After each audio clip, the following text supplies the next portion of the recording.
आपली इंस्टाची रील बघून पिंपरी चिंचवडतून गाडी आलेली आहे. तुम्ही गाडी बघा, वॅगनर आहे. दादांनी शोरूममध्ये गाडी नेली होती, परत तिकडून आपली इंस्टाची रील बघितली, त्यांनी गाडी बाहेर काढली. आपण दादांना विचारू की आपलं काम कसं झालं दादा? गाडी शोरूमला नेली होती, पण शोरूमवाले 8 दिवस लावणार म्हटले होते. त्यानंतर मग इंस्टाची रील बघितली दादांची रील बघून मग मी तिथं आलो. दादांना फोन केला अगोदर, ॲड्रेस वगैरे घेतला, पेमेंट वगैरे सांगितलं त्यांनी किती करायचं. शोरूममध्ये त्यांच्या डबल पेमेंट सांगितलं होतं किंवा मग एवढे दिवस लागतील, एवढं इन्शुरन्स क्लेम व्हायला एवढे दिवस लागतील. त्यानंतर मग दादाने सांगितलं आम्ही 2 दिवसात गाडी केली. गाडी आवडली. बघू शकता गाडी किती डॅमेज आहे. डिक्की तर काय लागतच नाही आहे. सगळं CNG बॅक पॅनल आहे, सगळं आपण रिपेअर करून देणार आहे. आत्ता गाडी बघा, गाडी झाल्यावर बघा.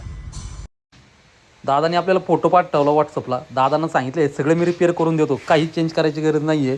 सगळा पॅनल बिनल जो आतमध्ये गेलेला त्याला परत आहे तसा करून दिला. स्टेपनी अडकून राहिली होती, तुम्ही बघू शकता. प्रॉपरली डेंट काढलेला आहे, कळत पण नाही तिथं डेंट झाला होता, खड्डा झाला होता.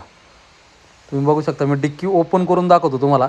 आतला बॅक पॅनल एकदम कट टू कट सरळ झाला होता. स्टेपनी पण एकदम फ्री झाली होती, लॉक पण लगेच इझी लागत होतं. बघू शकता गाडी कंप्लीट झालेली आहे. डिक्कीची लाईन बघा, परफेक्ट मॅच करून दिलेली आहे.